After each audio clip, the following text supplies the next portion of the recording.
حدیث کا حوالہ دیتے ہیں کہ حدیث میں آتا ہے کہ قیامت سے پہلے لوگ مسلمان قرآن کو ہاتھ سے مٹائیں گے، تو لہٰذا ایسے میں سے مت کرو۔ سب سے پہلی چیز تو یہ ہے، اگر واقعتاً وہ بات صحیح ہوتی تو وہ مدارس، وہ مکاتب جہاں قرآن پڑھایا جاتا ہے اور استاد قرآن لکھ کر بتاتا بچوں کو الف لام میم، اب وہ بورڈ پورا اٹھا کے رکھنا پڑے گا، اس لیے مٹا نہیں سکتے نا۔ اب مٹانا بورڈ پہ بھی ڈیلیٹ کرنا ہی ہو گیا نا، ختم کرنا۔ کوئی بولے گا بیوقوفانہ بات ہے، ایک دم سراسر بیوقوفانہ بات ہے، اور کوئی اللہ کے رسول کی حدیث نہیں ہے، کوئی قرآن کی پیشن گوئی نہیں کہ مسلمان قرآن خود سے مٹائیں گا۔ جو پیشن گوئی حدیث میں وہ یہ ہے، قیامت سے پہلے اللہ قرآن کو اٹھا لیں گا، مسلمان نہیں اٹھائیں گا، مٹائیں گے نہیں۔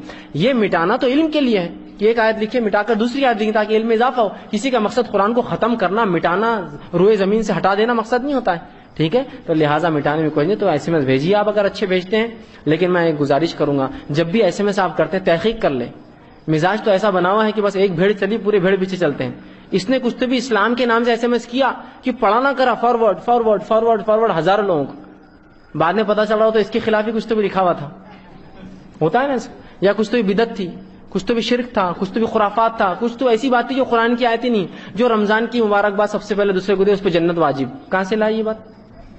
اتنے آسانی جنت ملتی تو صحابہ اتنی تکلیف کیوں اٹھاتے؟ رمضان کا انتظار کرتے، رمضان مبارک جنت ختم، کائے کے لیے تکلیف؟ جنت مبارک، بس رمضان مبارک بولو جنت لے لو، واہ واہ واہ واہ۔ تو یاد رکھیے بدعت نہ ہو، لیکن اگر وہ قرآن کے ترجمے آپ فارورڈ کرتے ہیں تو کوئی حرج نہیں اس کے اندر، اس کو مٹانے میں کوئی ان باکس سے فل ہو جاتا ہے، کسی کی بھی نیت قرآن کو ختم کرنے کی نہیں ہوتی ہے، نیا آئے گا علم، لہذا پرانا ہٹنے کوئی حرج نہیں انشاءاللہ اس کے مٹانے میں۔